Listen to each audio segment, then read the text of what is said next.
नमस्कार. मी नित्यानंद भिसे. हिंदुस्तान पोस्टमध्ये आपलं स्वागत आहे. स्वातंत्र्य चळवळीमध्ये क्रांतिकारकांचे मुकुटमणी बनलेले स्वातंत्र्यवीर विनायक दामोदर सावरकर यांच्यावर अनेक चित्रपट येऊन गेलेत. पण हा बहुआयामी बहुगुणी असे व्यक्तिमत्व 3 तासाच्या कालावधीत सांगणं तेवढं शक्य नाही. त्यामुळे स्वातंत्र्यवीर सावरकर यांचा जीवनपट वेब सिरीज मध्ये येतोय आणि ती वेब सिरीज प्रसिद्ध अभिनेते आणि दिग्दर्शक योगेश सोमन घेऊन येत आहेत. त्याविषयी आपण त्यांच्याशी बातचीत करूया. सर, आपलं हिंदुस्तान पोस्ट मध्ये स्वागत आहे. नमस्कार. धन्यवाद नित्यानंदजी. हो हो सर, ह्याच अनुषंगाने पहिलाच प्रश्न तुम्हाला असा विचारायचा आहे की खरोखरच स्वातंत्र्यवीर सावरकरांवरती अनेक चित्रपट आलेत, पण वेब सिरीज काढावी असं तुम्हाला का वाटलं? अगदी खरं सांगायचं मला असं वाटलं याचं कारण दोन्ही सिनेमे म्हणजे आधी जो बाबूजींनी सुधीर फडक्यांनी केलेला होता तो सिनेमा किंवा आता रणदीप हुडांनी केलेला सिनेमा, हे दोन्ही सिनेमे अतिशय आवडीने पाहिले. ते चांगले पण झालेले होते, पण ते कुठेतरी अर्धवट म्हणजे की आपली भूक पूर्ण करणारे शमवणारे वाटले नाही. ते स्वातंत्र्यवीर सावरकरांबद्दल अधिकाधिक जाणून घ्यावं, जेवढं जाणायला पाहिजे तेवढं त्या 2.5-3 तासामध्ये सावरकर मांडता येत नाहीत असं मला वाटलं. म्हणजे उद्या आपण अगदी एखादं व्याख्यान जरी सावरकर, तर तो सावरकरांच्या एखाद्या पैलूवर 1.5-2 तासाचं भाषण होऊ शकतं. संपूर्ण सावरकरांवर हे करण्यासाठी आपल्याला स्वातंत्र्यवीर सावरकरांवरती चरित्रमाला किंवा व्याख्यानाची मालिकाच करायला लागेल. तसंच हे आहे, संपूर्ण आयुष्य त्यांचं हे करायचं झालं तर आपण वेब सिरीजच्या माध्यमातूनच लोकांपुढे जाऊयात किंवा सावरकरांचं चरित्र मांडूयात असं मला स्वतःला वाटलं. आणि पहिल्यापासूनच मला हे वाटत होतं सिनेमा वगैरे आपण नको करायला, आणि म्हणून हिंदीमध्ये ही वेब सिरीज आपण करतो आहोत. ही जवळजवळ 40 भागांची आहे. एक तासाचा एक भाग असेल आणि 40 भागांची आहे. एकूण 4 सीझन मध्ये ती मालिका होणार आहे. त्यातला पहिल्या सीझनचं शेवटचं शेड्यूल हे आता मे मध्ये सुरू होईल. अच्छा, म्हणजे साधारणतः हा जो पहिला भाग आहे तो केव्हापर्यंत पाहायला मिळेल असं वाटतं? पहिला सीझन आपल्याला 15 ऑगस्टच्या आसपास बघायला मिळेल. 15 ऑगस्टच्या आसपास आपण तो रिलीज करणार आहोत. 9 भागांचा पहिला सीझन आहे आणि तो आपल्याला बघायला मिळेल. बरोबर सर, हे तर ह्या सिरीज मध्ये स्वातंत्र्यवीर सावरकरांचे मांडणी तुम्ही कशा पद्धतीने करणार आहात? म्हणजे स्वातंत्र्यवीर सावरकरांचे बोला बोला.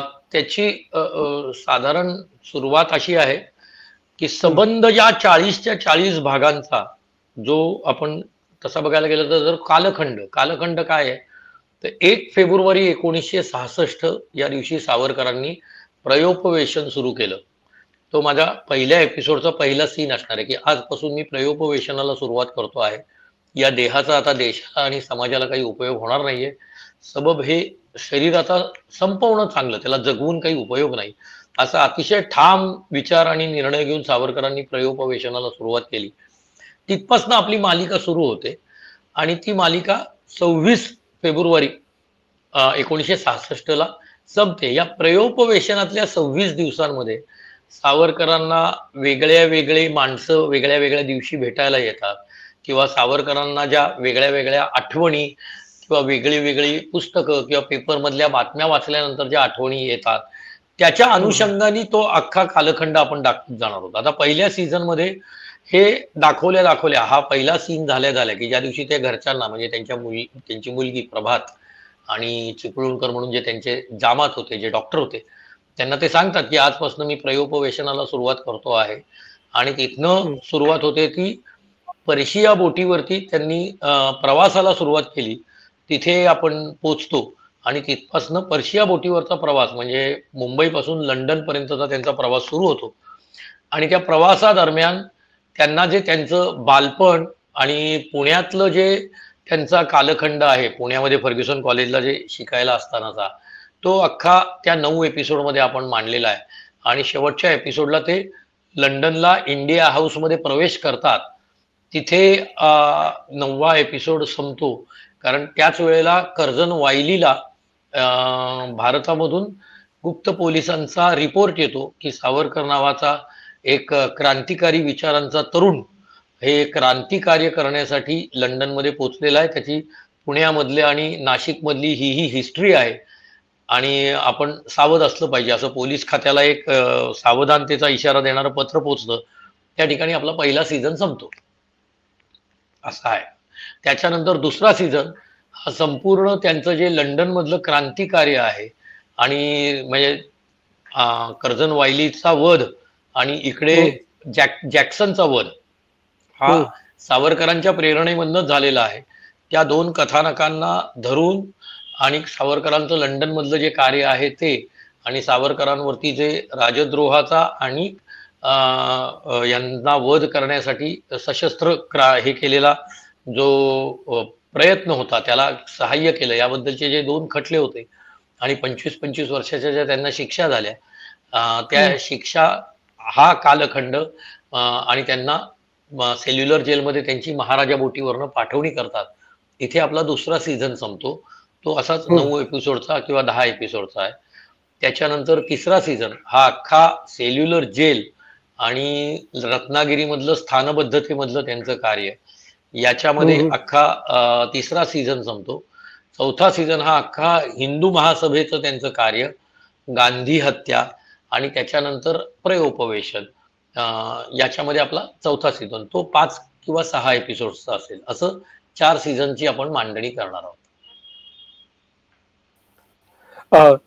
सर खरं तर एखादा नवीन चित्रपट किंवा वेब सिरीज असेल तर त्याचं गुड कायम ठेवावं लागतं. तर तुम्ही जर स्टार कास्टिंग विषयी थोडंसं बोलाल तर काय तुमचं तुम्ही कसं मी चित्रीकरण झालेल्या याच्यामधलं कास्टिंग सांगेन नक्की. त्याच्यामध्ये सगळे आपल्या या सिरियल आणि या याच्यामध्ये आता चमकणारे कलाकार आहेत. सौरभ गोखले हे आपलं तरुण सावरकरांचा जो कालखंड आहे म्हणजे पुण्यापासून ते क्रांतिकार्याचा म्हणजे पुढच्या अप टू सेल्युलर जेल पर्यंतच्या सीझन पर्यंत सौरभ गोखले हे सावरकरांची भूमिका करणार आहेत. अच्छा. सर तुम्ही खरं तर शिवधनुष्यच पेललेलं आहे की सावरकर मांडणं एवढं सावरकर खरं तर समजून घेणं अनेकांना जमत नाही पण तुम्ही पूर्ण सावरकर वेब सिरीज मधून मांडणार आहात.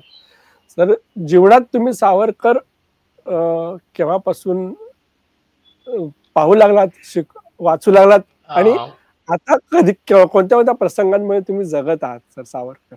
मी सावरकरांचा वरचा अभ्यास किंवा सावरकर जाणायला सुरुवात केली ती साधारण 10वीत असताना. जे सगळ्यांच्याच आयुष्यामध्ये हा कालखंड असतो की साधारण मंडळी माझी जन्मठेप किंवा हे वाचतात ज्यांना वाचनाची आवड आहे किंवा काही जाणून घ्यायचं आहे आणि संघाच्या माध्यमामधून बऱ्याचदा हे करत असताना अनेकदा सावरकरांचा इतिहास हा शाखेमध्ये असताना किंवा वेगवेगळ्या बौद्धिकांच्या माध्यमातून हा आपल्या कानावर पडतच गेला किंवा त्यांचे संस्कार होतच गेले होते. पण जसं जसं आपण वयाने मोठे होत जातो तसं तसं सावरकर अधिकाधिक जाणून घेणं आपल्याला आवडायला लागतं.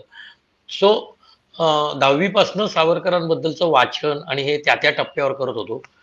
माझ्या क्षेत्रामध्ये वेगवेगळ्या माध्यमातून मी जे सावरकर सादर करायला किंवा सावरकर लोकांपर्यंत पोहोचवण्याचा प्रयत्न करायला लागलो ते 1996 पासून. 96ला मी पहिल्यांदा माझी जन्मठेपचं नाट्य रूपांतर करून जवळजवळ 35 कलाकारांचं आम्ही एक महानाट्यासारखं नाटक बसवलेलं होतं आणि त्याचे जवळजवळ 40-45 प्रयोग आम्ही त्यावेळेला केले. त्याच्यानंतर 97-98 साली सह्याद्रीवरती सह्याद्री चॅनलवरती एक 6 एपिसोडची मिनी मालिका असं आपण म्हणू पण सावरकरांवर मी एक मालिका पण सादर केलेली होती. त्याच्यानंतर बाबूजींच्या सावरकर चित्रपटाच्या वेळेला बासू भट्टाचार्य ज्या वेळेला दिग्दर्शक होते त्या कालखंडामध्ये मी बासूदांना सहाय्यक दिग्दर्शक म्हणून काही दिवस काम केलेलं होतं. त्याच्यानंतर विविध ठिकाणी सावरकरांवर व्याख्यानं देणं नंतर मी विनायक दामोदर सावरकर नावाचं मी एक एकल नाट्य जवळजवळ 1 तास 40 मिनिटाचं एकल नाट्य मी सावरकरांवर सादर करायचो. त्याचे जवळजवळ 125 ते 150 प्रयोग झालेले आहेत. अशा पद्धतीने वेगळ्या माध्यमातून सावरकरांना मांडण्याची जिथं जिथं शक्यता आणि संधी मिळते त्या ठिकाणी सावरकर मांडणं हे मला आवडतं आणि मी ते करत आलेलो आहे. सर कसं झालं ना की सावरकर अजून जरी विचाराने सर्वांपर्यंत पोहोचत असले तरी सावरकरांची टीका अजून काही कमी होत नाही. आता काँग्रेस नेते राहुल गांधी तर वारंवार टीका करत असतात, बिनबुडाचे आरोप करत असतात. अनेक जण यावरती मतं व्यक्त करत असतात, अनेक आपापली मतं मांडत असतात. या सगळ्या गोष्टींमध्ये जेव्हा जेव्हा सत्तेमध्ये येण्याची वाट पाहत असताना काँग्रेस तेव्हा तेव्हा ते सावरकरांवरती आरोप करत असतात. हे असं सर्वसाधारणतः दिसत आहे. सर तुम्ही या सगळ्या गोष्टींकडे कसं पाहता? पूर्वी मी नित्यानंदजी नेहमी यांना अगदी परखडपणे उत्तर द्यायला जायचो हो, हो, हो. किंवा आम्ही माझ्या पाहतो. पद्धतीने मी पोस्ट वगैरे करायचो. पण नंतर हो. नंतर मला असं लक्षात आलं की झोपी गेलेल्याला जागं करता येतं, पण झोपेचं सोंगच ज्यांनी घेतलेलं आहे त्याला जागं करून आपण आपली शक्ती वाया घालवण्यापेक्षा आपल्याला जे सावरकर कळलेले आहेत आणि जे आपल्याला मांडता येतील ते यथाशक्ती आपल्याला अत्यंत परखडपणे लोकांपर्यंत आपण मांडावेत असं मला वाटतं. त्यामुळे गेल्या 2 वर्षापासून मी त्यांच्या म्हणजे मी कुणाचं नावच नाही घेणार आता, त्यांच्या कुणाच्याही सावरकरांवर केलेल्या टीकेला, कारण ती अत्यंत राजकीय दुर्हेतूनी प्रेरित झालेली अशी ही टीका असते. त्यांना त्यांचे काय स्वार्थ साधायचे जे आतापर्यंत कधी साधताच आले नाहीत असं माझं म्हणणं आहे. कारण जेव्हा जेव्हा त्यांनी सावरकरांवर टीका केलेली आहे तेव्हा तेव्हा जनमानस त्यांच्या विरोधातच कायम उभा राहिलेला आहे. कारण सावरकरांवर सामान्य जनमानसाचं अत्यंत नितांत प्रेम आणि श्रद्धा आहे. त्यामुळे जेवढे ते सावरकरांवर टीका करत राहतील तेवढे ते समाजाला आपल्या विरोधात उभं करतील असं मला स्वतःला वाटतं. आणि त्यांना हे उत्तर देत बसण्यापेक्षा आपण आपली रेषा ही त्यांच्यापेक्षा मोठी काढावी. सो सावरकर जेवढे उत्तुंग होते तेवढी लांब मोठीच्या मोठी रेषा सावरकरांच्या व्यक्तिमत्वाबद्दलची कलेच्या माध्यमातून लोकांपुढे आणावी असं मला स्वतःला वाटतं. सर दुसरा एक आणखीन एक वेगळा प्रश्न विचारायचा होता सर, की तुम्ही खऱ्या अर्थाने सावरकर अभ्यासलेले आहात, तुम्ही सावरकर मांडत आहात. एक सामाजिक आणि राजकीय प्रश्न असं तुम्हाला विचारावासा वाटतो.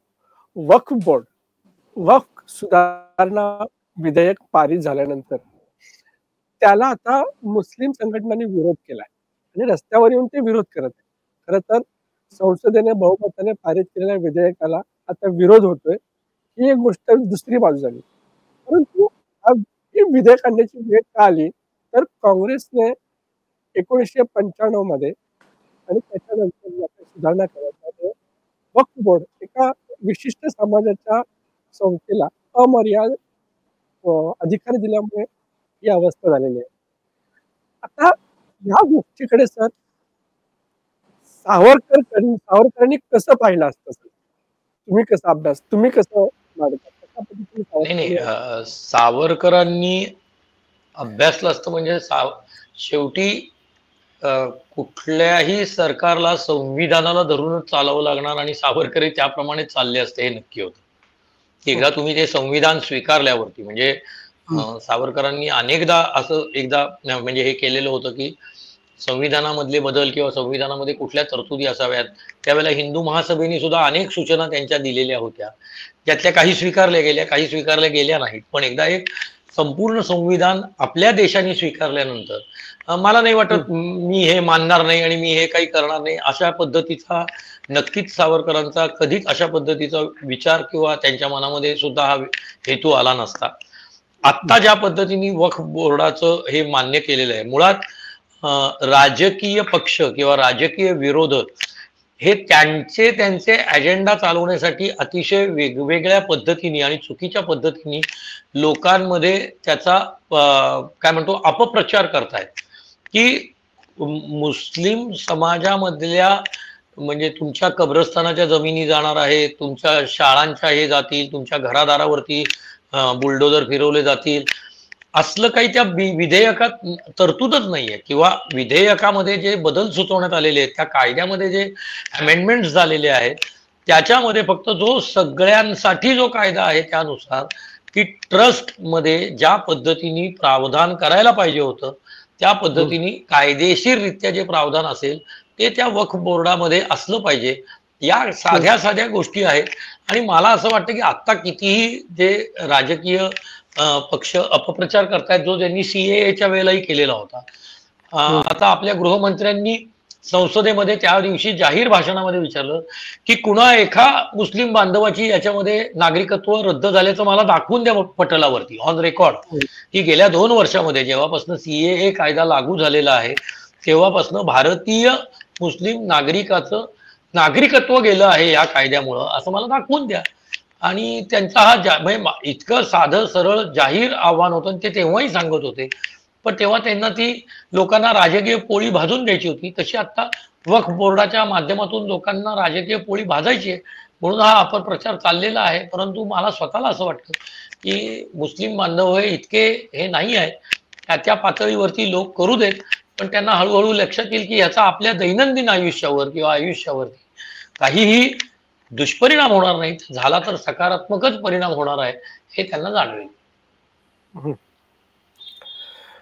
स्वातंत्र्यवीर सावरकर आपण आतापर्यंत चित्रपटाच्या माध्यमातून 3 तासात पाहण्याचा प्रयत्न केला, परंतु प्रथमच वेब सिरीजच्या माध्यमातून आपल्याला सावरकर पाहता येणार आहेत, जाणता येणार आहेत, शिकता येणार आहेत.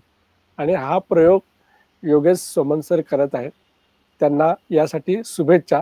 सर, तुम्ही हिंदुस्तान पोस्टसाठी वेळात वेळ काढून आमच्याशी या विषयावरती चर्चा केली त्याबद्दल आपले धन्यवाद.